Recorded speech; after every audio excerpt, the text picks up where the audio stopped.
The single leg dumbbell RDL trains the entire posterior chain, but with a slight knee bend here, we are targeting our glutes in the lengthened position. We will perform this movement supported, as this will remove the stability variable, which can limit how much weight we are able to use and thus limit the amount of muscle we can build in our booty. Remember, the more muscle we build, the better our stability will come, as muscles ultimately stabilize our joints. So start by standing next to a pole and grabbing a hold of this pole, bar, or machine with your right hand at about hip height. Hold a dumbbell in your left hand.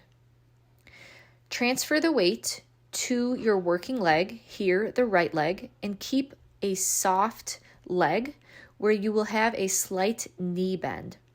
We want to keep this position throughout the exercise.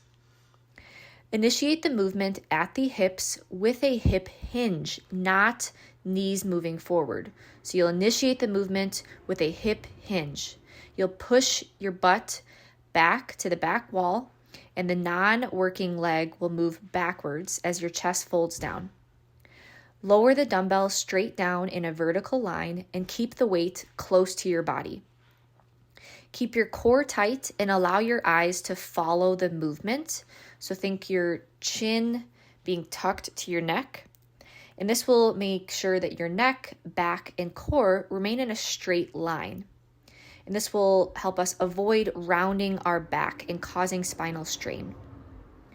Two important points of this movement are, first, to keep your pelvic neutral.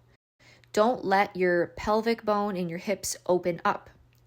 So lower the dumbbell to about mid-shin while keeping your pelvic bone and hips in a line parallel to the floor. Second, maintain a slight knee bend. Don't keep your knees locked or your legs straight.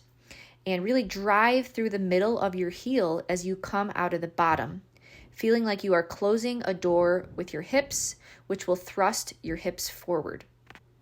For this movement, you can use either a dumbbell or a kettlebell, whichever you find most comfortable and have access to. So as you progress in weight over time, you may find it advantageous to use grips such as Versa grips, since your glute muscles should be stronger than your grips. We don't want our grips being a limiting factor, limiting how much our butt can move weight-wise.